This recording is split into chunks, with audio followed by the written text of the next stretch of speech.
Sourcing inventory for eBay has got to be the most important aspect of our business. I mean, if we don't have inventory to list, how are we supposed to sell anything? This can be a huge roadblock for a lot of beginner sellers, whether you don't have a lot of thrift stores nearby or your thrift stores are overpriced, or maybe they're just not putting out really good inventory. In today's video, we're going to discuss ways of getting around those roadblocks and answer any questions that you guys may have around the topic of sourcing. With that being said, let's jump into the video. If you're coming here from the last live stream, first off, I apologize. I'm having terrible technical difficulties today. I wanted to use a platform other than StreamYard. Tried to use OBS, but it just wasn't working out. So we threw in a new stream on StreamYard, and here we are. So what's up? I see Profit Monsters popping in. What's up, Drew? Maxton LeBeau, thanks for being here, giving you guys some time to pop in. I'm going to start off by going over my, sourcing philosophy, because as someone who only sells in one category, it's a little different than a lot of people who just sell everything. So what's up, Max? If you guys have any questions around sourcing, let me know down in the comments. If there's anything that you're struggling with in the realm of sourcing, whether it's having trouble finding inventory or having trouble finding the good stores that have good inventory, let me know. What's up, Jody? Thanks for popping in. Bearded PokeTuber, thanks for being here. So while I'm waiting for more people to get here, I guess I will go over my philosophy around sourcing. And if you guys follow me, you probably have heard this in the past. Let me move this over here so I'm looking at you guys instead of looking away from you. There we go. So for me, as someone who only sells in one single category, the way that my sourcing works is I want to hit as many thrift stores as possible. I know this is different for a lot of people that sell everything. They want to go into a thrift store and hit every single category, go through everything. They don't want to leave anything behind. And I completely understand that mindset. But the way that differs from me, since I'm only selling in one single category, there's only so much stuff in each store that I can go through. So I want to hit as many stores as possible. And the way that I've broke this down in the past, just to give you guys simple math around the logic behind that, is on average, I'm profiting about $20 per pair. It's roughly that, but we're going to keep everything nice and round for a nice, easy example so I don't lose track of some math while I'm spewing these numbers out. So on average, I'm profiting about $20 per pair. And let's just say the thrift route that I have set up averages 10 pairs per stop. That means simple math, 10 by 20, $10 at the stores, $20 of profit per pair. That's going to be $200 in profit for every single store that I go into. So when you look at it from that perspective, it's less about trying to find like just crazy finds at this one thrift store and staying in this thrift store to try to maximize everything in this thrift store. It's like, how can I get $200 every single time I open a thrift store door? So we're setting up a sourcing route, and we're going to talk about that into today's video on how to maximize as many stores as we can get into so we can get a $200 bill basically handed to us every time we open those thrift store doors. And we're going to get quicker as we're going through the stores so we can get in and out and on to the next stop. Take a second to pop back into the chat. Where we at? Marshall Taylor, thanks for being here. John Horn, thank you for popping in. Sourcing is hard, but super fun. Yeah, I on some days it's fun. I'll give you that. Some days it's a grind, and some days it can be very fun though. Mark Klein, old guy shoes in the mix. Jennifer, Frederick, everybody make sure to leave a like and subscribe. Thank you so much, Jennifer. Leave a like on this video. I'm going to be doing these every single Tuesday. I'm hopefully going to get this streaming software figured out because I don't like StreamYard, being honest. I don't want to pay the fee. Tried to use OBS and that just like ruined my stream. Had to confuse you guys, but it is what it is. Leave a like. I'll see you guys next week. As always, Jody, hey Drew, and everybody. Jennifer, hey Drew, Ginger, Marvin, thanks for being here. How much time do you spend sourcing per week? So for me, it just kind of varies. I do a lot of leisurely sourcing these days, going out with Carly. Most of the times that you see YouTube videos from me, that isn't like days that I've gone out specifically to source inventory for my actual business. It's more along the lines of, hey, let's go hit a thrift store, bounce around, see what we can find, make a YouTube video, just have some fun. Those are the kind of videos that you're seeing up on my YouTube channel, as opposed to like the days that I'm going out and thrifting, trying to get enough inventory to support me the whole week. Those are the ones where I'm, again, trying to hit as many thrift stores as possible, get in and out. I just don't have time to mess around, to lollygag inside the stores. And if you take out the leisurely thrifting, the goal is to only thrift 1 day a week. If I can thrift enough shoes to last me a whole week of listing, then I'm only going out 1 time a week. And that is typically from the time the thrift stores open until the sun goes down. I don't usually close down the thrift stores at the end of the day, because usually I'll hit the goal I have in mind of how many pairs I want to pick up. But it's dang near open to close 1 day a week. Linda's checking in from East Texas. What is up, Alexandra? I feel like I'm competing while sourcing against people that are willing to work on thinner profit margins. They will pay prices I just won't. That is definitely definitely one of those roadblocks we mentioned, and I think that we will talk about that a little bit more later on in the video. Bold Finds, big fan from UK, part of Daily Refinement. Hope you are doing well, bro. Thanks for checking in. Mark Klein says, what is a good number of shoes to have as inventory to begin average daily sales? So it varies, because if you go out and you thrift a pair of like super soft, like some Jordan 1s, for example, or some Yeezys or something that there's a market for, that someone's going to snatch them up at the right price point almost immediately. Because if you're thrifting stuff like that, that's super high in demand, you don't need a store. You'll sell it out immediately.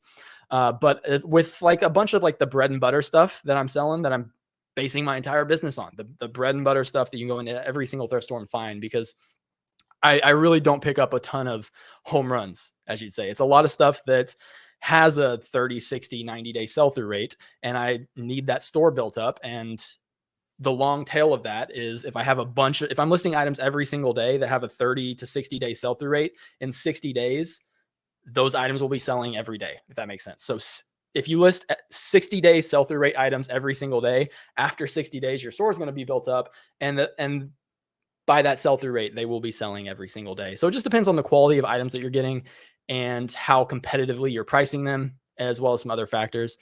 But to get into some sourcing tips, the first thing that I wanted to talk about is to not necessarily limit yourself to Goodwill. I know a lot of people that are just getting into reselling, the first thrift store that comes to their mind is Goodwill. It's the most popular one. And I think that like Savers and Salvation Army, and there's a few other like chain ones that kind of fall into this category. Don't necessarily limit yourself to that. There's tons of other, like just Google. I know a lot of people get into reselling. They're like, I need to go find a Goodwill or a Savers or a Salvation Army around me. And they Google Goodwill, Salvation Army, Savers, and that's it. They don't think to just Google thrift stores. There's so many, like every city that you go to, you will be able to find a mom and pop shop that's typically going to have better pricing than Goodwill. Goodwill and these other chain thrift stores are getting more and more expensive, but the mom and pop shops, depending on how they're run, you can find some amazing places. There's great places that I source locally and a couple hours away that, the competition's still there, but in terms of comparing it to like Goodwills in my area, because I don't have Savers, and our Salvation Armies really are not good here in Orlando. There's so many people at Goodwill and not a lot of people at these other places that you'll honestly find better stuff. So don't limit yourself to Goodwill. Don't limit yourself to the big chain thrift stores. Try to seek out all of these other little mom and pop thrift stores or buy sell trade stores like Plato's Closet or Style Encore, or there's the kid one, the one that sells kids clothing and shoes. I can't think of it off the top of my head. Once Upon a Child. There's like tons of buy sell trade stores. That's another thing you can Google, buy sell trade stores near me. You'll find plenty of things in your area. The Flipping Family says, what do you typically pay for bread and butter, such as Converse, Skechers, and Keds? I just find it hard to justify those particular brands based on ROI, but I see you do it often. So Skechers and Keds are two brands that yes, I will pick them up if they're in excellent condition and they're cheap. And by cheap, I mean like $5, $6, $7. Obviously, it depends on model. And we kind of talked about this last week, I think so, when we were talking. I don't even remember what we were talking about last week, but we were talking about knowing your category, sourcing smarter, which is kind of what we're talking about today too. That's what we were talking about last week in the sourcing segment of that live, is understanding the nuances within each and every single brand. So like with Keds and Skechers, it's not always based on price and condition. It's obviously going to be based on what model the shoe is. example with Keds, if it's just a generic pair of Keds, I'm really not picking it up anymore unless it's just like dirt cheap and I can list them for like $20 to $30 plus shipping, because outside of that price range, they're not moving. And as you said, it's not worth paying up for, especially since thrift stores are still pricing like the bare minimum price for shoes is $10. So that price point just doesn't make sense. But if it's a pair of like Kate Spade Keds or Rifle Paper Co Keds or Taylor Swift Keds or a Keds that has a collaboration or something added to it that's out of the just like the standard Keds champion model, maybe they have like a platform or some crazy design on them, those are sometimes better to pay up for because you will get a little bit extra price on top of that. Converse do really well. I typically don't have a problem not paying up for Converse. I will pay up to like $15 for Converse, depending on like the model. And sometimes the models, like the lugged models, the platform models, they can go for more money. So I could pay up even more than that for those models. But just like your basic, like high top, low top Chuck Taylors that are just in basic colorways, I'll pay up a little bit if they have a nice design on them. But if they're just basic, I mean, $10 and under is still a good price point for me. They typically don't move as fast on eBay as they do on Poshmark. So if you are only selling on eBay, it's a little bit more of a saturated marketplace. So you're going to need to, price lower, or maybe try listing them over there on Poshmark. Or if you're only selling on eBay, just don't worry about picking up Converse unless they have those additional things going for them, like the design or the model of them. So, but like I said, a lot of the stuff that I sell are those basic bread and butter. And when I say basic bread and butter, it doesn't necessarily mean cheaper shoes like Converse, Skechers, and Keds. It's like your generic Nikes, just generic shoes. When I say bread and butter, it's just not anything that's a home run. It's just my average sale that I pick up for under $10, and then I profit $20 after shipping and fees. What's the daily sell-through rate in your store? I'm about 0.5% selling per day, looking for at least a 50% 90-day sell-through rate when I'm sourcing. I don't know off the top of my head. I have like 950 active listings and I sell like 12 a day. So whatever that math is. Marshall Taylor says, do you go to Ross, Burlington, Marshalls, etc.? It's not part of my typical sourcing route. And that's another thing that we're going to talk about that today. Is I try these places and I just don't see the success at those stores to justify driving out of my way to go source at those stores. But like, if I'm just like out, not on a sourcing day, and I just want to stop in, swing in, maybe they have something, I don't consider that working. You know what I mean? Like when I'm sourcing, that's like a work day and I need to be as efficient with my time as possible. But if I'm just out having some free time, I'll pop in, but I really don't see as much luck in those stores as the thrift stores around here. Fronto says, sup Dalton, I love the videos, kind of random, but any chance you'd be down to buy some inventory? I got a bulk box of new Converse. I'm having trouble moving. If you might be interested. Yeah, I'm always interested in buying. Shoot me a picture, like as much information on the thing as you have. Send that to my Instagram, as well as your price. Please let me know your price before. I'm not going to send you an offer. If you send me a price, we can counter or accept from there. Just Instagram is the place to talk to me about that. ASMR Klotz says, hey, I just got here. You have said that you sell Vans Converse for like 30 plus shipping, but I can barely sell them at 15 plus shipping. How do you get so much? Most of that's coming on Poshmark. I mean, that's also on average, sometimes getting those higher prices takes a little bit. It adds to the sell-through rate. They're going to take longer to sell to get those higher prices, obviously. And you need to understand that sometimes that doesn't happen every single time. So I'm always running a markdown sale in my eBay store. So after something's in there for 60 days, it's going to get marked down. And eventually, if they're not selling fast enough, I will clearance them out and get rid of them.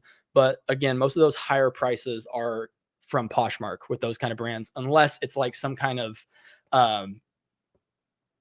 collab or it has something going for it, like we talked about with those Keds.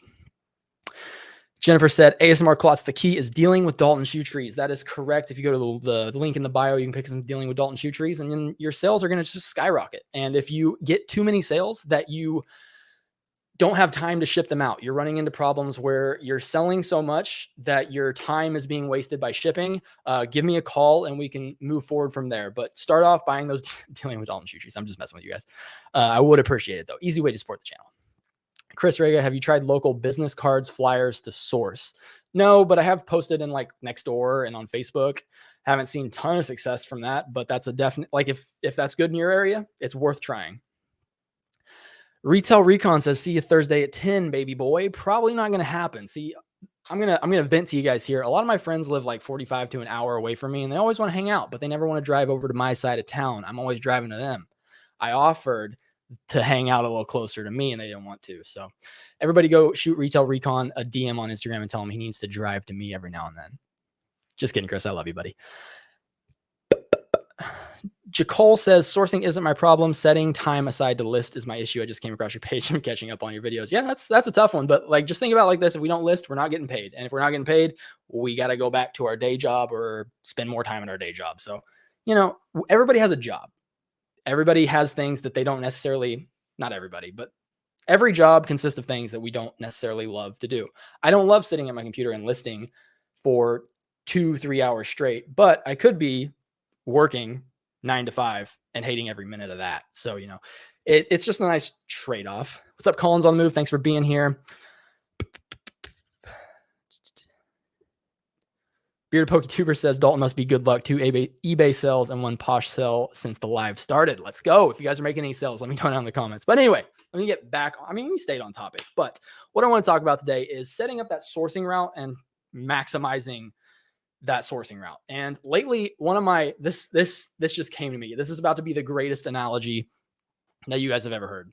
So lately I've been rock climbing. I love rock climbing, bouldering, whatever it is. Chris, Retail Recon, he can get in the chat and talk to you guys about it too. We've been rock climbing every single Sunday.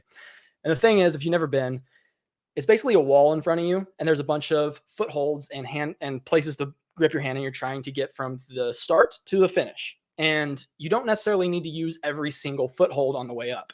And they're there for you. And if you don't watch other people do it, you're just doing it yourself, trying to figure it out yourself.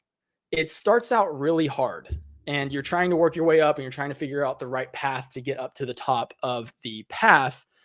But then once you figure out the right path to go, it's like, this was the easiest climb ever. I don't know why I was messing this up the whole time. And sourcing is exactly the same way. Could you imagine going out thrifting one time? You think you have the best route in mind. All night before, you were putting together a route in your phone, or if you're old school and you're just writing down addresses. And then you go out the next day and it's just like, this store sucked. This store sucked. This store sucked. This store sucked. This store was okay, but this store sucked. And then you go home and you're like, crap, this just isn't for me. My area just sucks. We don't have good thrift stores. I can't make a living doing this. It's just not for me. That's the same thought process as going up to this rock climbing path, failing the first time and thinking, oh, I clearly can't do this. This isn't for me. Not going to happen. And then meanwhile, someone walks up behind you and they climb it their first try. The same thing's happening on your sourcing routes. Whether you want to sit there and say that, you can't do it in your area, there's this problem, that problem, someone's coming right behind you and they're doing it anyway. All you got to do is figure out which footholds you're not supposed to use, which thrift stores you're supposed to go, and which thrift stores you're not supposed to go to. And eventually you'll get that sourcing route lined out. It's not something that you can just figure out the first time you go out. We love this metaphor. I don't know. This just came to me. That's crazy. Everybody leave a like for that rock climbing metaphor. That was a pretty good one. That was a pretty good one. Stay consistent. That's all I'm trying to say. The first time you go out, you're not going to know the best thrifting route off the top of your head. It's just not going to happen. There's been so many times that I have literally driven 2, 3, 4 hours away from home and wasted the day. It's just part of it. There we go. Chris said, I love rock climbing. Shop Lyric says, just started my YouTube journey and I've been watching your videos to help me grow. Everybody go give Shop Lyrics Boutique LLC a subscribe over here on YouTube. Keep them, what's the word I'm looking for? Keep them accountable. That was the hardest thing with anything you do, is accountability. And the more people you got watching you, the more you feel accountable to show up every single day for them. So shout out Shop Lyrics Boutique LLC. Go give them a subscribe. Styled by Carly in the chat right from the other room. We love a rock climbing metaphor. Retail Recon loves sourcing. Sold a pair of Converse and red print of retro Converse advertising. That's sick. See, that's something extra on top of the Converse to add to that listing. Something to make it a little bit more desirable. Chris said, rock climbing routes are actually called problems. Just got to solve them. Our thrifting routes, they're problems. We just got to solve them. We got to figure them out. We need to, like I said earlier, don't limit yourself to just Goodwill. Figure out a whole route of stores, of buy, sell, trade stores, of thrift stores, of Burlingtons, of Ross, of outlets, and just hit all of them. And don't just hit them one time. Maybe you got there at the wrong time. If they weren't successful, maybe go talk to a manager and be like, hey, when do you guys put shoes out? When do you guys put clothes out? When do you guys put toys out? Whatever it is, whatever category you are in, talk to people. Talk to the people that work there. Figure out, sometimes they'll work with you, sometimes they won't. It's just part of the game. Just do what you can to try to maximize each store, and we'll get that sourcing route lined out over time. Speaking of, how do y'all categorize Converse, since they give both sizes? Whichever is a best seller. Yes, just whichever size is best. Like, men's size 9 to 13 are good sizes. Women's size 7 to 10 are good sizes. So just whatever it falls in under that. How many pairs of shoes can I stuff in our closets and under our beds before my wife divorces me? Hey, I love the hustle. Just start selling a little bit of them, and then she'll start seeing that money come in, and she'll be happy about it. She'll be happy about it. Thank you so much for that. Of course, Shop Lyrics. Your thrift stores have unbelievable amounts of shoes. Yeah, they do. Because those are the only thrift stores that I thrift at. There's so many. There's so many thrift stores in Orlando that don't get a lot of shoes. And I'm going to talk to you guys about that. That's another topic I got on the notepad that we're covering today. So many stores in my area just are terrible, but there's so many that are good. Colorado Unity, how consistent are your thrift stores about bringing out new shoes at the same times/days of the week? There are some thrift stores in my area that only bring them out a couple times, but the Goodwills in my area, see, I'm honestly kind of lucky where I'm at least right now.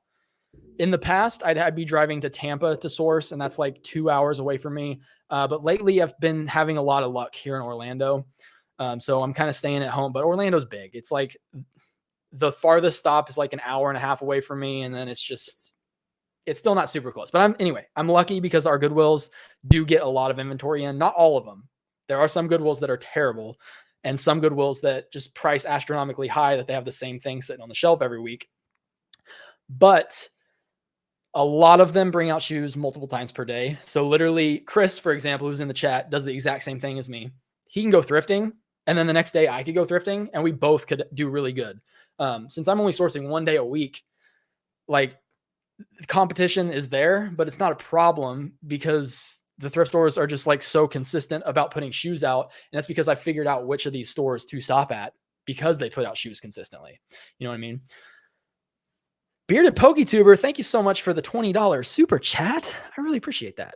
Thanks for being here. Thank you so much for being here. And I mentioned just a second ago about the prices, and someone mentioned earlier that there's competition in their area that is okay with a lower profit margin.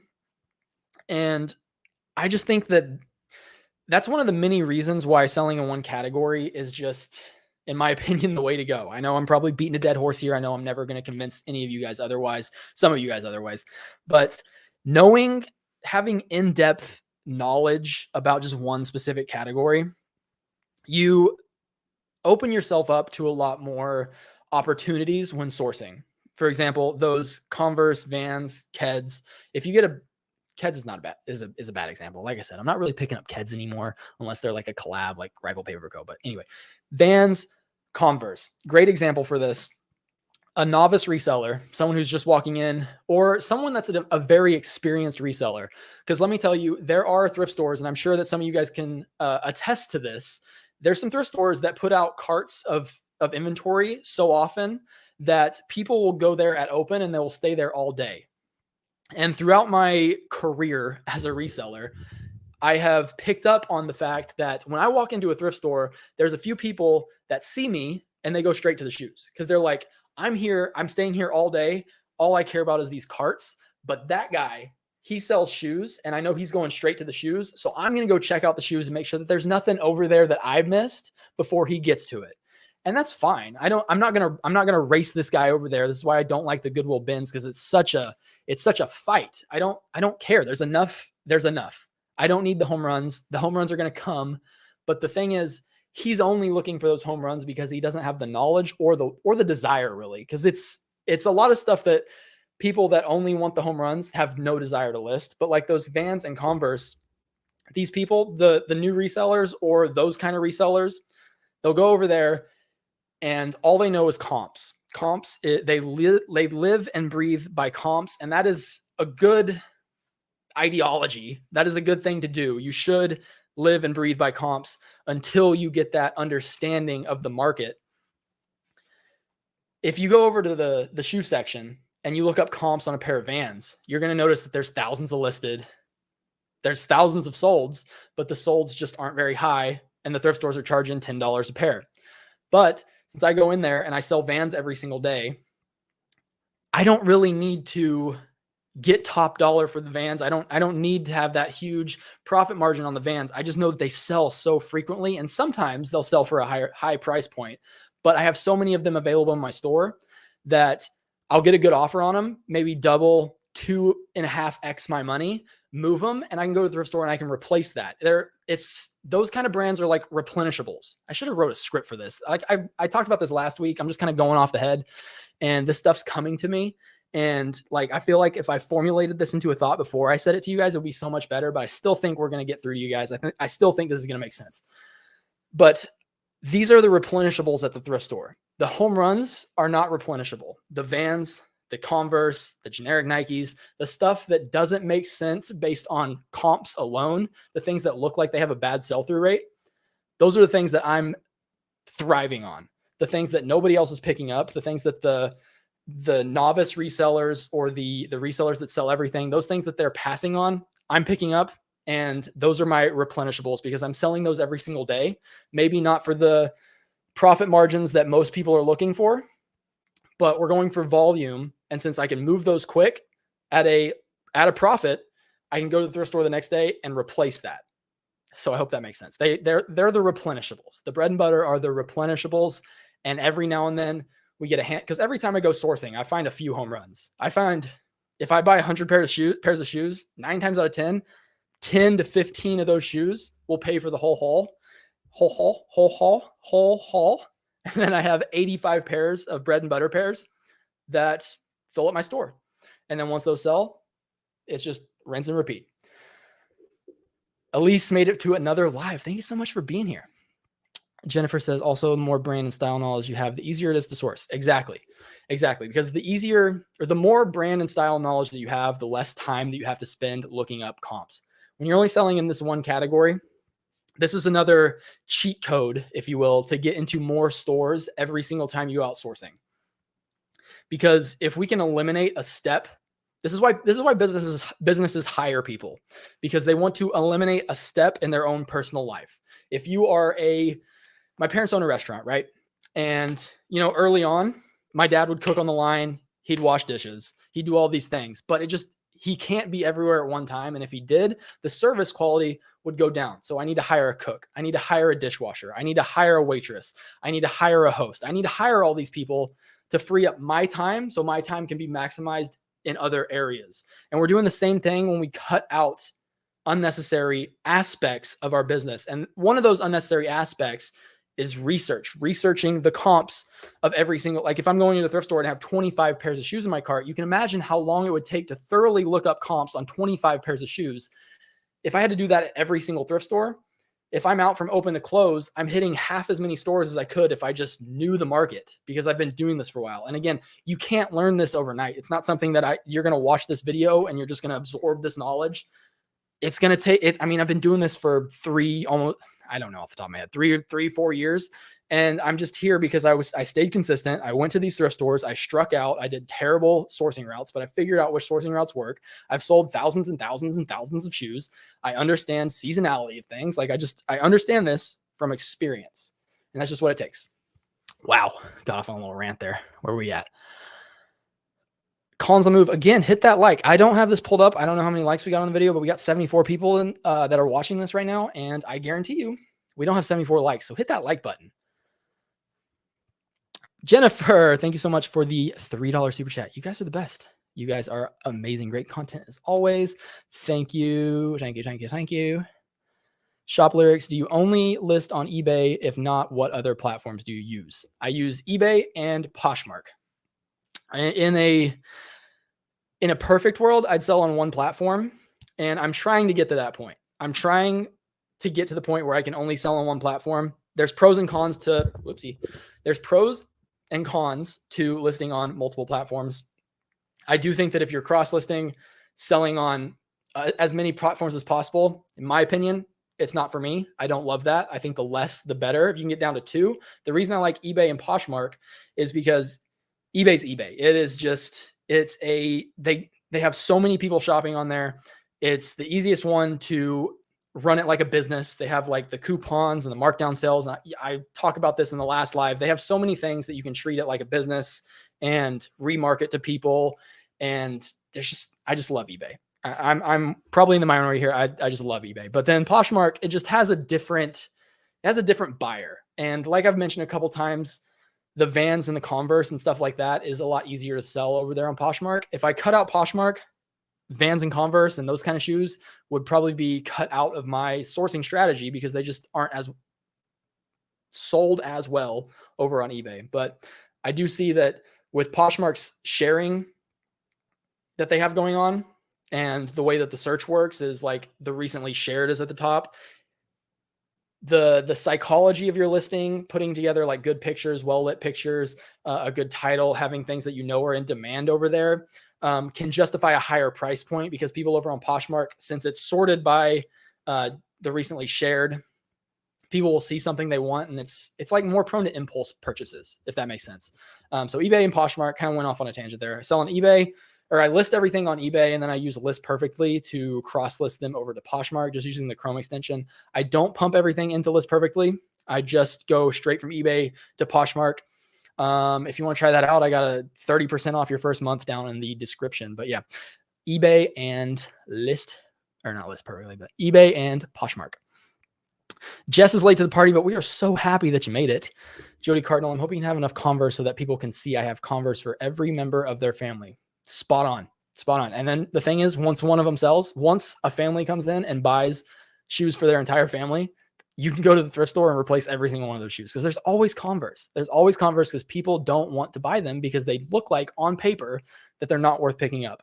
But if you are presenting them properly, you're taking good, well-lit pictures, you have good keywords, you know how to put a listing together, you can sell them for a profit. They're one of the most popular brands in the world. If you go outside right now, you will see people wearing Converse. You'll see people wearing Vans. They just sell. Elise says, I totally get what you're saying. We see resellers buy the shoes all the time, and somehow they always miss shoes, but they don't miss the shoes. Yes. So perfect example of this is my video that I posted recently about the Jordan 1s that I found.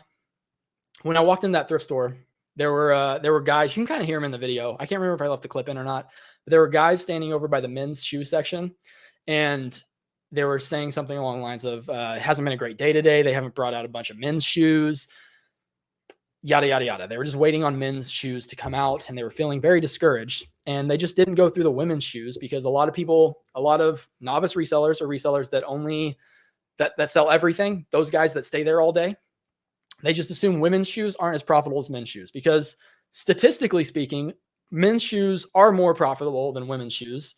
Just based off my personal business, I have a higher profit margin on men's shoes than I do women's shoes, but I can find a lot more women's shoes than I can men's shoes, if that makes sense. So in that same store, before I heard them complaining, you can see me in the video. I walk up to the first aisle of shoes, and there's a pair of Nike Dunk Hidden Wedges sitting on the bottom shelf, just waiting on the shelf. And these guys had already gone through the shoes. By that, I mean, they went through the men's shoes and they didn't care to look at the women's shoes, but they left a $150 pair of shoes that Goodwill had priced at $16 sitting on the bottom shelf. And then while they were doing their thing, they rolled out a new cart, and I beat them to the new cart.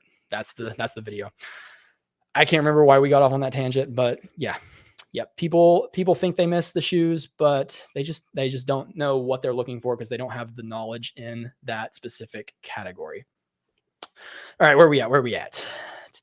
They are only grabbing home runs. Yes, just to elaborate on what we just talked about. They're only grabbing home runs. They aren't looking for the bread and butters. Us shoe sellers are picking up.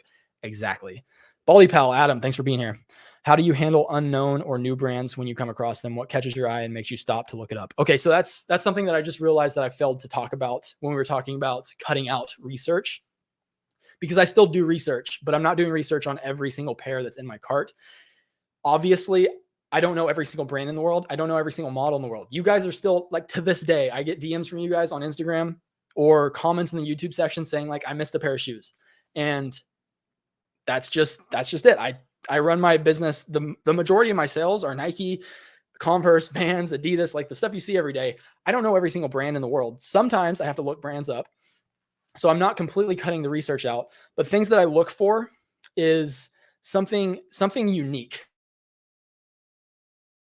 That typically means that it's not like mass produced, I guess is the right word. Because you can see like Skechers and like the Walmart brands, they come out with new shoes, but their new shoes are direct knockoffs of their competitors.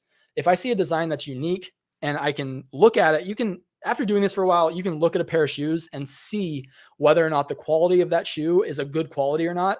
And then by just picking the shoe up and feeling the weight of it, you can confirm or deny that fact that you just thought in your head. So if I see a pair of shoes that looks like it's made of like a high quality leather shoes always do really well. I obviously depend on model, brand, and all that, but leather shoes do really well. So if I look and I see a pair of leather shoes on the shelf that are in good condition, high quality leather, they're nice and heavy, they're a good brand. And it's not always about heavy, because some shoes are minimalist brands. They want that lightweight feel.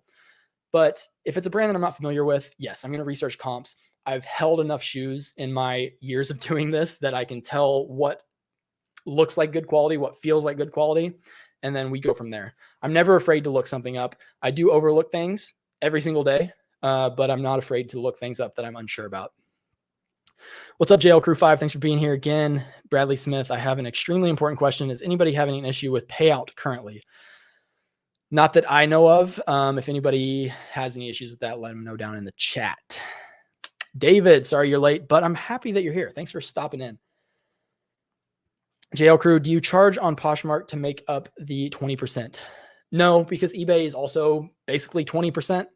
They're taking 13%, and then I'm promoting listings on top of that, sending out offers. Like, no, if the 20%, if the 20% is that big of a deal, then I need to reevaluate my sourcing. That means I'm picking up shoes that I probably shouldn't be picking up. You know what I mean? That means I'm either paying too much, or it's just something. Well, I mean, I'm just paying too much, right? I'm paying too much. I can't list it at a price point where I have room to negotiate, if that makes sense. Sometimes, though, I will say the market, as we talked about before, on Poshmark is different than eBay. So some shoes I will price higher on Poshmark than I will on eBay. I don't think I ever really price something higher on eBay than I do on Poshmark, because if I'm pricing it higher on eBay, that means it's got a marketplace over there on eBay. And on Poshmark, just because Poshmark has that shared algorithm, sometimes you can get that higher price over there. Rarely do I see I get a higher price on eBay in the case that I need to price Poshmark lower, if that makes sense. So yeah, sometimes I'll price Poshmark higher just for the hopes. Or another example. So this one, I guess this, if you look at it from this perspective, this is a yes to your question. But the thing is, I don't sell a lot of shoes like this. The Jordan 1s from that video that I talked about, I have them listed for $320 on eBay, but on Poshmark, just because of the way that the fees are structured on eBay, I can list them at $320, because anything over $100 is a 7% fee. And then I have a lower promoted listing percentage on that listing. And I know that they'll sell for a good price. I know that I'll get the price that I'm looking for, or close to the price that I'm looking for. So I don't want to list them for the same price on Poshmark and then pay the 20% fees, because since it's such a high price, the 20% is a bigger fee, if that makes sense. So like, I'd rather have them listed on Poshmark at a higher price, not thinking that I'm ever going to sell them on Poshmark, but eventually sell them on eBay and get the price that I want, if that makes sense. But like I said, the majority of the shoes that I sell are in that like $40 to $60 price range. So the 20% is pretty much the same fees that I'm paying on eBay. Have you noticed an increase in prices at Goodwill? Yes, and I want to talk about that today. So I might as well talk about it now. So yes, prices increase at Goodwill is both a great thing and a terrible thing. And I get a lot of flack for saying this. If flack's the right word. I think flack is the right word. I am kind of happy that the prices are increasing at Goodwill in some instances. This goes back to people not knowing the category that I'm selling in. Since Goodwill is pricing higher, I also have seen a quality increase at Goodwill. Not across the board, of course, not across the board. But since the prices have gotten significantly higher, I've seen the quality of stuff that they're putting on the floor is better. And that might just be because the prices are going up, so they're not selling as quickly. And I'm like the example of the person that somebody commented about earlier, where I can run on a smaller profit margin. And I will pay up for shoes at Goodwill. And I've been seeing, like, yes, my average cost per pair of shoes has gone up over the past year. Obviously, used to, like, early on in thrifting or in reselling, I remember looking at my spreadsheet from like 2019 or something, when I was basically only sourcing from Salvation Army on half off days, and I was killing it and was getting pairs at, like, my average cost was like $4 a pair. And now Salvation Army sucks in my area. One of them went out of business, and my average cost is $12, $13 some days. But I'm picking up a lot more shoes than I was back then. When I was going to these half off days, I was getting shoes that needed a lot of work. They were only $4 a pair. They needed a lot of work, but I also wasn't getting a huge volume. But now that the price has gone up, people are turned off from shoes because there's a lot of people that just don't like selling shoes. As I'm sure you know, they're not educated in the category. They're not experts in the category. They don't know the sell-through rate off the top of their head. Like we've talked about multiple times today, the comps don't paint the whole picture. If you know your category, you know that it's more than just comps. So yes, it's easier for me to find shoes at the thrift store when they're marked up a little bit, because that prices out a lot of my competition that just aren't quite as educated in that category. But the downside to that is there's some stores that the minimum price for shoes is $15, and that completely takes out Vans and Converse and a lot of the lower dollar stuff that I used to pick up when I could find it at like $5 to $7. Like, now I can't pick it up because it is priced so high, but I still find them on occasion. It's like, not across the board, everything has gone up. A lot of people, this kind of circles back to the first topic we talked about today, is you need to test these routes out multiple times. You need to test these thrift stores out multiple times, because maybe you just got there 10 minutes after a reseller came in. It's not that their prices have gone through the roof. Yes, they're pricing a few things up. They are a business that wants to make as much money as possible. If they have an item that they think they can get a high price for, they're going to price it up, but they're still in the business to move product as fast as possible. I know a lot of people think that Goodwill is only pricing everything really expensive. They're not seeing the average price stuff. But some of these thrift stores, a lot of thrift stores, especially in my area, that price really expensive, if you get there at the right time, you're still finding shoes at really good prices. It's just the competition's steep and you're getting beat. So find the better time to go, stay consistent with it. And if it's a store that just across the board price is way too high, that's possible. Just stop going there.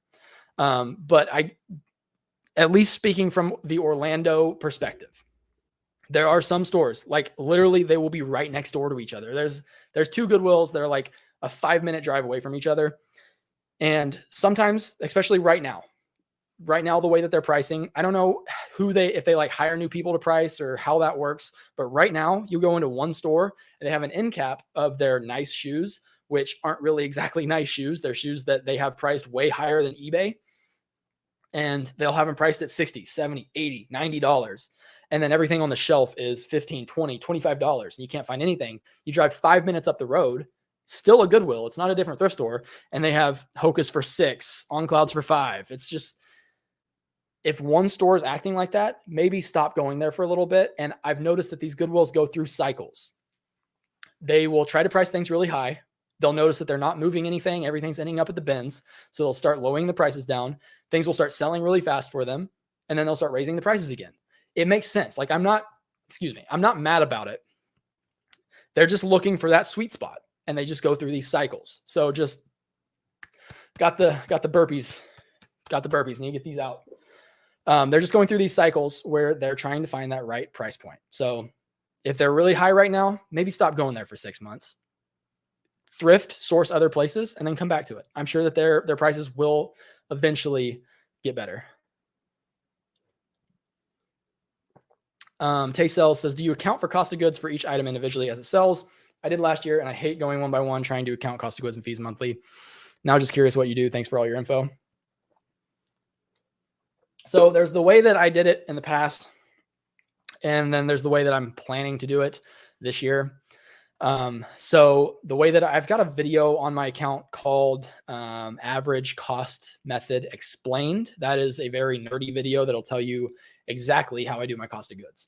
But basically the way that works is I just keep track of how many shoes that I purchase every month and how much I paid that month. So like I have my average cost per pair of the month, and then I just multiply by how many sales I had that month. So then you take the sales multiplied by the average cost that month, and that'll give you your cost of goods for the month. That's a lot better than going line by line. A lot of resellers go line by line. I think it's a waste of time. I don't think that you need to have a spreadsheet unless you're new and you're learning your category and you're trying to figure out exactly what your profit's looking like on everything.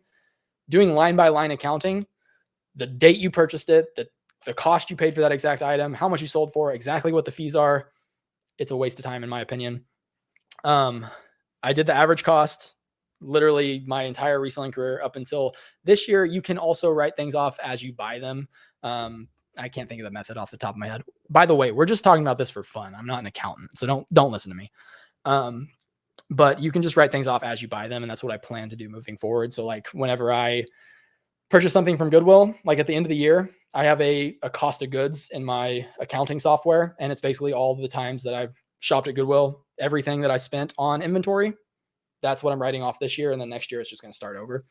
But again, Not Your Dad's CPA puts out, he's a reseller or was a reseller and puts out a lot of good content on the topic. So don't listen to me. Go listen to somebody like that. Elise, leather, Vibram, Gore-Tex. Yes, great things. If I spot Vibram soles or if I spot Gore-Tex on a brand that I don't know, that's a great indicator that I need to look that brand up. Thanks for putting these live chat together. I found a lot of shoes without insoles. How do you handle this? Just pass on them. Depending on what the shoe is, I will pick them up. Like running shoes, a lot of runners want their own custom insoles or better insoles or orthotic insoles. So you can just sell them without insoles. I have a little collection of insoles. Every time I buy, or not buy a pair of shoes, but like say I buy shoes in bulk, or I do buy a pair of shoes from their store and then notice a flaw when I get home. If the insoles are in good condition and the laces are in good condition, I'll take those out and I'll save those for any time that I need them. Vasquez Vintage, thanks for popping in. Hello, fellow shoe sellers.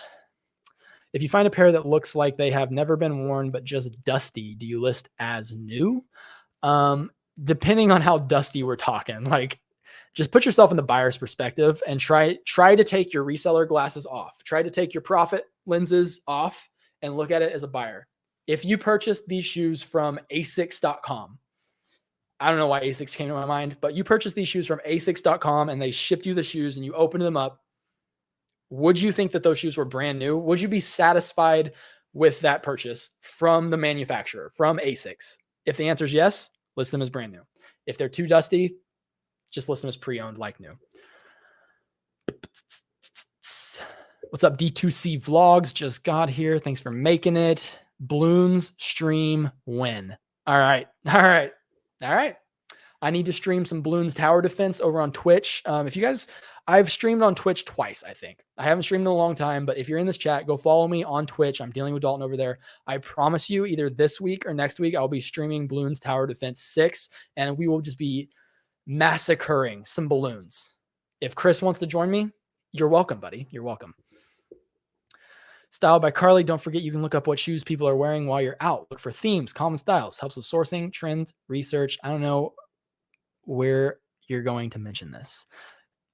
I'm going to put this on the screen. I don't know who this person is in the chat, but she is dropping some absolute knowledge. Knowledge, just like we mentioned in the last stream. Knowledge is going to get you where you want to go in life. So next time you're out at the mall, at a restaurant, at Disney World, wherever you're at, I don't care where you're at. Look at people's feet. What are they wearing? What are the kids wearing? What are the kids wearing? Because kids like to stay in style, stay on trend. And if you see something on their feet, or if you're not in the shoe category like me, you're in like clothing, just notice what they're wearing, because the kids start trends, the trends age up, and then new trends come in. So always keep an eye on that. If you have an eye, if you have a pulse on what is popular, it's going to make your thrifting a lot easier. You're going to stand out from the competition because you're going to know what is in right now, especially if you sell on Depop. That's another platform. I don't think I can do the volume on there to make it worth my while. But like, if I was just like a casual reseller, just like a part-time little hustle, Depop is a crazy place because brand doesn't matter. Style is everything. Stop eating or stop sleeping, start eating. What's up? Thanks for popping in. I just sold a pair of Vionics. Overlooked this brand many times. Thanks for Bolo. Yes, Vionic is a great brand. We're about 50 minutes in. I'm starting to lose my ability to put my words together. Anyway, how do you go about selling shoes you find without insoles? There we go. I answered that. I don't buy insoles brand new. I don't think that is cost effective, if that makes sense. I'd rather sell without insoles or put in a pair of insoles that I already have instead of purchasing them new, because the only way to make that cost effective is, first off, if you just like get lucky and find them on clearance, or you find them someone locally just selling bulk insoles, by all means buy them. But if you're cheaping out on insoles and you're just buying like Dollar Tree inserts, it's just, you might as well sell them without insoles, because those insoles just suck. They're just terrible. The person that's going to get them is either going to complain about them or they are going to buy their own. So I don't buy cheap insoles. I don't buy insoles, period. What are your favorite Nikes and Adidas to find at the thrift store? Man, you're putting me on the spot. I got to think of this off the top of my head. Nikes, not pretty much any Air Max, but like a lot of the yeared Air Maxes, like all the way back from the, like, okay, you got Air Max 1s, and then you got the 95, 97. You got like the yeared ones, 2016, 2017. There's so many Air Maxes out there. You got the 2021s. I don't know. Air Maxes, 9 times out of 10, goodbye. But like, there's some, they're like the Air Max Dynasties, or like the Air Max XCs. There's models that don't do great, but Air Maxes, 9 times out of 10, goodbye. Jordans, obviously, most of the time a goodbye, because, you know, they got the team Jordans that aren't quite worth money. It's just, you got to know the category. It's hard to think of these things off the top of my head. It's like, I see them at the thrift store and it's just like an immediate decision. Adidas, just the popular stuff. You know, you got the superstars. Anytime you find like a top 10 high top, I think that's the model, top 10 high tops, those always sell really well. Superstars, Stan Smiths, like the stuff doesn't sell for a lot of money. I'd consider those bread and butter. Just the popular stuff. I don't know, popular stuff. I'm looking at a picture of Miles Morales. It looks like he's wearing some pro models. I don't think they're actually pro model Adidas, but it looks like a knockoff. I don't know. There you go. Nike, Adidas, just the common stuff, the popular stuff. One time I picked up a pair of Asics from Goodwill and there was a dead cricket in them. Don't show those to Carly. She would probably cry. If I came home, or if she purchased some shoes at the thrift store, went to clean them and saw a cricket inside, she would just lose it. She'd never sell shoes again in her life, which is good for me, because that leaves more shoes for me. I've definitely seen some weird things in shoes before. I think I've definitely found dead bugs in shoes before. I haven't been in a while, but now that winter, but how's the Winter Garden looking price wise? I was doing well with OnCloud there. I mean, it's hit and miss, you know. So some days they have a pricer back there that's expensive. Some days they don't. Do you buy shoes at outlets at all? I do, just not super frequently. That's a lot more competition in my area than thrift stores. But if I buy one, I'm gonna pop in. Victorious Profits. I'm an everything seller, but I prefer to sell shoes more often since my profits are way better. Would you ever go on OfferUp and buy sneakers in bulk from people? I do this on my channel. Yeah, of course. I don't necessarily look into it. I just noticed we are at 53 minutes. I was going to talk about this. I'll get to it in a minute. We might go over time today. I kind of want to talk about that after I get caught up on the chat. Any Goodwill openings happening anytime soon around Orlando? No idea. No, I honestly have no idea. Opportunity is everywhere. Opportunity is everywhere. You have to dig through so much passes to find the keepers. That's facts. Red Dirt Picker. What's up, Dalton? What's up, Red Dirt Picker? Thanks for being here. My New Balance store will give you a free insoles if you walk in a mall/standalone store. Interesting. There you go. That's a good tip if you're looking for some insoles. OMG, I do that. My husband was looking at me and said, I know what you are doing, which was looking at people's feet, and I think I could sell those for ... Yep. Do it every day. Do it every day. Air Max XCs are slow movers and don't command a high price. I still get 25. Yeah, exactly. I also get like Air Max XCs and some of these lower model shoes at the right price point. They're still a pickup because they're still Nikes. They're still good Nikes, especially on Poshmark. People will still pay $25 to $35 for them. If you ever clean the shoes you sell, do you clean the shoes you sell? And what is your favorite product? My favorite product is dealing with Dalton's shoe trees. They are available at the link in the bio. It just makes your whole life better, from the cleaning to the listing to the photography, just like all around. Buy one, buy two, buy 20. Just make my day down there. I'm just kidding. Yes, I clean the shoes that I sell. I'm not kidding, by the way. Buy my shoe trees. But my favorite products for actually cleaning the shoes, I do put the shoe trees in them to clean the shoes. But to actually clean them, Dawn Power Wash, Mr. Clean Freak. Those are great cleaners that are good prices, good cheap prices you can find at the supermarket. Those are good for cleaning the bottoms of the shoes. Get a nice electric screwdriver and a drill brush attachment, and then just go to town on them bad boys. If the uppers are dirty, 9 times out of 10, I'm going to pass on them because it's hard to clean uppers. But Shout Spray, I think there's some right here. You got to do some testing because you got to learn what fabrics this works on. But if there's some staining on some like mesh uppers, spray it with some of this, let it sit for 10 minutes, throw it through the washing machine on cold. Do not put it in the dryer. That'll get rid of that. Suede is really hard to clean. Don't really pick up suede, but if you're just starting out, Mr. Clean Freak, Dawn Power Wash, a electric screwdriver, brush attachment, that'll get you exactly where you need to go. I have a video on my YouTube channel called How to Clean Shoes. Would help you out. 555555555 Boz, what's up? Thanks for being here. Bearded PokeTuber, there we go. We got another person doing some marketing for me. In the comments, I can concur. I have 7 pairs. 7 pairs. Thank you so much. That's crazy. It's honestly blows my mind that people out there, like, I have a product and people actually have it. It's so weird. I have 7 pairs of DWD shoe trees, best ones I've ever used. Thank you so much. I bet next paycheck, let people know to feed the alg. We need more likes. Hit the like button, guys. We got 106 people in here. Don't know how many likes we got. Doesn't show on StreamYard, but I guarantee it's not 106. I use Barkeeper's Friend powder to clean soles. Works magic on white soles. I've heard that. Shoes. I just sold a pair of Yeezy 350s for $135, bought for $30. That is an amazing flip. Good find. Good find. All right. What was I getting ready to finish up with? We got 4 minutes left. I wanted to talk about something. Somebody left a comment here.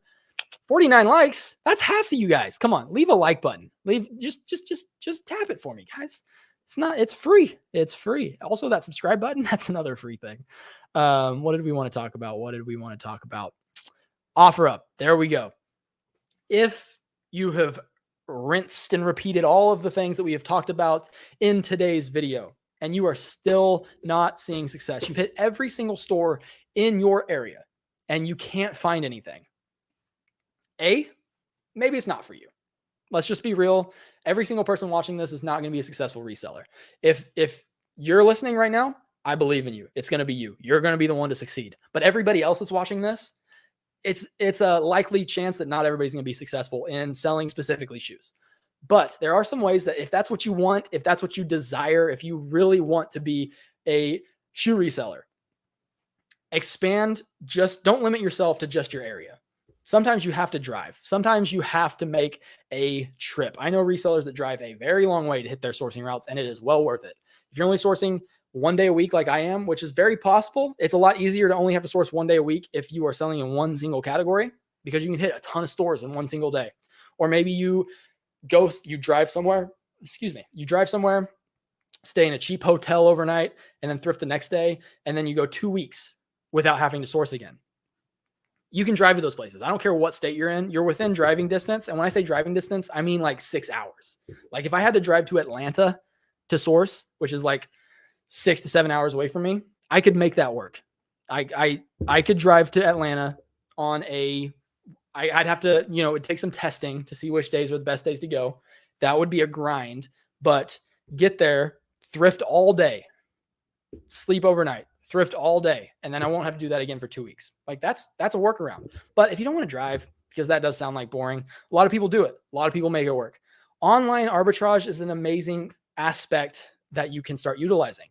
Go to Poshmark, go to eBay, save searches, go to Mercari, save searches, start looking up different things that are BOLOs, save searches, sort by cheapest price, and then refresh that as often as you can. Maybe you start going into like I don't do this, but the people that buy stuff off of like Foot Locker and stuff every time they run sales, like learn online arbitrage. There's so many different aspects to source inventory online. There's places like Helpsy or these other bulk places that are more of a gamble. Carly sees so like the shoes that I get from these places are kind of hit and miss. But like if you're in clothing, Carly gets some great boxes from Helpsy. Code Style by Carly gets you like 10% off, I think, or something like that. So yeah, if you want to buy from helpsy.com, Style by Carly, another little subtle plug here for you guys. But that's an avenue. That is an easy avenue to try out. The OfferUp thing, amazing. There's got to be somebody in your area that, for whatever reason, has a ton of shoes that they're trying to get rid of. Check OfferUp. Get in your Nextdoor app. Get to know your neighbors. Let everybody know what you are aspiring to do, what you want to do. And you will make connections with people that can eventually get you the inventory that you need. And it might not be, it might not be something that happens overnight, but like what in life happens overnight? You know what I mean? You're not going to be able to watch this video on YouTube for an hour and then all of a sudden you have a super successful reselling business. It's just not how the world works. And if it was that easy, everybody would do it. Every single person would do it. And that would just like tank the market. And then nobody would do it because everybody's doing it. Everybody's racing to the bottom. I know how you resellers think. We need to underprice everybody. Got to sell quicker, sell quicker, sell quicker, sell quicker. And then there's no market left because everybody's selling stuff so cheap. But put in the work. You can do it. If your area sucks, try the town over, try the town 2 hours away, try the town 3 hours away. Find something that works for you. It's out there if it's what you want to do. If it's what you want to do. If it's not what you want to do, that's fine. That's okay. You don't have to. Just because people on YouTube are doing it doesn't mean you got to do it. It's okay. It's okay. Try some online arbitrage. You can make it work. You can make it work. All right, let's see if I missed anything. I wrote down here, like my notes, I don't really give myself much to work with here because at the bottom, I said eliminate FOMO, and I'm trying to remember what I meant by that. I got it. We're gonna wrap it up on this thought. I'm gonna get caught up in the chat, and then I have a thought that I'm going to articulate to you guys, and that's gonna wrap up the live. But let me get caught up over here. We got looks like 56 likes. Keep hitting that like button, guys. Support your friends. That's right. Support your friends. Rejuvenator has a lot of great products to clean sneakers. That's true. I've used Rejuvenator. It is pretty decent. It's a pretty good cleaning product. What is the most commonly used DWD shoe tree size? It's a close one. I sell a lot of women's shoes, so I want to say the smaller one is more common for me. But like, if I only had the small one, the larger men's sizes would be tough. I don't know. Before I put the small ones on the market, I think the only ones available were large shoe trees, and I got by with large shoe trees for the longest time. So like maybe the large is more common. The large is enough to get you by, but I definitely recommend the bundle. I make a lot of money on OfferUp buying usually Nikes and Jordans from people. You make more buying bulk deals, and it kills a lot of time searching in different places. This is true. The more things that you can buy from one single avenue, the less time you have to spend sourcing. A rural squirrel is here. What's up? Happy Tuesday. Quick tips on business cards. I'll need to get some to look serious. Anything else people do to look serious? I don't think it's necessary, to be honest with you. I used to do that. I used to put a business card in my listings. And while I do think that it adds a little bit of officiality, if that's a word, is that a word? I don't know. It makes your listings look more official. And like, I like the psychology behind that, having that business card, someone scrolling through Poshmark, scrolling through eBay. It's like, okay, this person does this as a business. I can trust them. It adds a level of trust, right? You're not buying from an individual. You're buying from a business. They're clearly doing something right if they're in business. I used to do this. I still think that is a good buyer psychology, but I was spending so much time putting that business card in the picture, moving the business card, taking the business card out, like doing all that my listing time took a lot longer than it does now. Now I just cut that out and I get more listings up. And I think that I've established my stores enough to a point, because you can go on eBay and you can see how many things people have sold. You can look at their feedback. You can do the same on Poshmark. I think that the results, my stores, the amount of items in my store, how clean my pictures are, speak just as much volume as a business card would. So I don't think that it's a necessary investment. If you need one, Vistaprint is where I got them. I was going to read this one, but I think that she'd actually start singing. So I don't want to do that.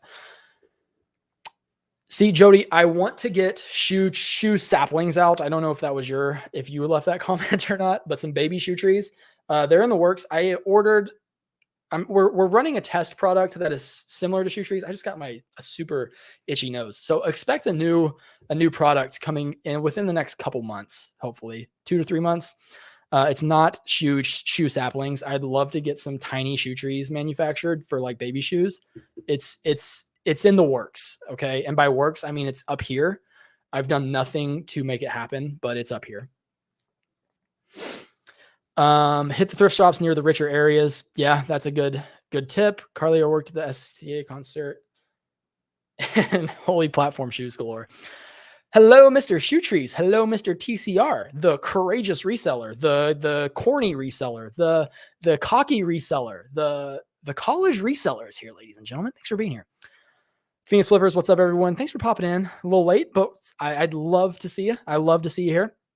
Can't wait to see it. Saplings, so cool. There we go. We're caught up on the chat. Last thing that I want to wrap this last thought that I want to wrap this live stream up with is you need to eliminate FOMO. I mentioned that a second ago because I was trying to figure out what I meant by that because I don't give myself much to work with here. My nose has just got ridiculously itchy, guys. I promise I'm not picking my nose. It's driving me nuts. So we're going to have to wrap this thought up quick. Eliminate FOMO. A lot of people ask me every single time that I talk about my thrifting strategy, aren't you afraid you're leaving profit at the thrift store when you only go look at the shoes and then you leave to go to the next store? Yes, 100,000%. I'm leaving so much profit behind. And there's another reseller in town that's going to go in and buy that profit or buy whatever it is that's profitable. Like, good for them. Like, we aren't competition. They're not in the same business as me. I'm not in the same business as them. You are going to be leaving profit behind if you only shop in one single category. But you are taking a lot of stress off of your shoulders, if you will. You are treating your business like a business. Shout out Rachel Strickland. I say that all the time. She's just got that ingrained in my head. I love that saying. You're treating your business like a business. You are eliminating the research aspect because you're super knowledgeable in one single category. You're hitting as many thrift stores as possible. I talked about this before. Like, as an everything seller, I would go into a thrift store, go through the whole store, and sometimes that store would be dry and I'd waste a whole day, not a whole day, but like several hours. The odds of an entire sourcing route being dry for shoes is so slim. Like, yes, sometimes I'll go to a store that normally hits every single time I go. Shout out Ethan. If he comes to Source Store Orlando, he's like bad luck and every single store sucks. That doesn't actually suck. We still do pretty decent, but the odds of the entire route sucking is so slim. We're getting in, we're going through the shoes, we're bouncing to the next store. We are leaving profit behind in other categories that we would have to research, that we'd have to figure out how to photograph, that we'd figure out how to list all of the little, what's the word I'm looking for? Not inconspicuous. I don't know. All these little things that go into listing. Like we talked about last week, improving your listings by knowing the item specifics, like what is a shoe shaft style? What is this material? What character is on this shoe? Like knowing all of the item specifics in your specific category, you can't know that in every single category. So when you go pick something up in another category, you're gonna have to learn that. It's a whole process. It just adds so much to you guys. It adds so much to you with the logic of needing to go through every single area because you're leaving profit behind. That's like saying to someone, I've used this analogy before. I'm trying to like figure out how I said it. That's like going into a burger restaurant that is super successful in your area. They're killing it. They're selling, they know what their category is. They sell burgers and fries, and going up to the owner and like, hey, this guy across the street here, he's been killing it selling sushi. Maybe you should like add sushi into the mix. Maybe you should start adding some sushi into your burger business because like there's clearly a ton of money in sushi. There's a ton of money in sushi, but have you ever been to a burger restaurant that sells burgers and sushi? Someone in the comments is going to be like, yeah, I have. We actually have one of those in our town. But you get the point I'm saying here. There are riches in all these other niches. That's a common saying, riches in the niches. Just take that to heart. Pick a niche. Sell that one category, hit as many thrift stores as possible. That's my thrifting philosophy. I'd love to hear yours. If you're catching the replay, let me know down in the comments section below. If you think I'm just full of crap and I don't know what I'm doing, because that's, not on the long form videos, but like on the shorts, that's pretty much all I hear every day. But you guys are amazing. Thanks everybody for being here. I'm going to get caught up on the chat one last time and That's exactly what we're see what I love about doing this live is you guys can take what I'm trying to articulate and you put it into the words that I just can't. Nelupos, I'm sorry if I'm pronouncing your name wrong. Like I said last week, I'm bad at pronouncing names. You're leaving efficiency behind if you sell variety. Spot on. I feel so old there. I'll go back and watch it. Christy Smith bought the bundles. Thank you so much for the support. I really appreciate that, guys. Easy way to support the channel. I want to provide value. If you are wanting to support the channel, I don't have like a tip jar in my bio. I want to provide some value to you guys. I have shoe trees. I use them every single day. I stand by the product and it means the world to me when you guys purchase those. Easy way to support the channel. And I'm also adding a little value to your business as well. I think I'm just bad luck at this point in Orlando. That's facts. That's facts, Ethan. Idiosyncrasies. Shipping non-shoe stuff is the biggest challenge for me. Never had the right boxes. Yes. Another thing right there. Idiosyncrasies. I don't even know if I'm saying that right. Reminds me of the movie, ironically titled Good Will Hunting. It has nothing to do with Goodwill. Good Will Hunting. That's Robin Williams. I will argue this to my death. That is Robin Williams' best movie. I love that movie. I don't remember why he said idiosyncrasies in the movie, but he did. KB, first time watching you live. Thank you so much for being here. I'll be here every single Tuesday at 12:30. Jody, great show. Thanks for tips. Of course. How to renap suede. Just brush it out with a steel brush or a stiffer bristle brush. Sometimes it's too far gone though.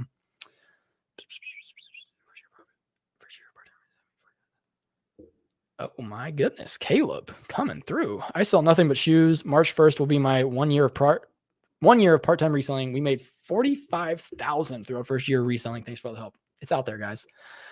Out there, guys. Don't make excuses because your thrift stores are expensive. Don't make excuses because your area sucks. Figure out how to make it work. Caleb can do it. You can do it. I promise. But that's it. We're already 11 minutes over. I need to get out of here. Thank you guys so much for being here. Every Tuesday at 12:30. I promise next week I will have the other streaming service figured out and I won't have this issue that we had this week. I will be on time again. Thank you guys so much for being here. I love you all so much. Buy some shoe trees and I'll see you guys next week.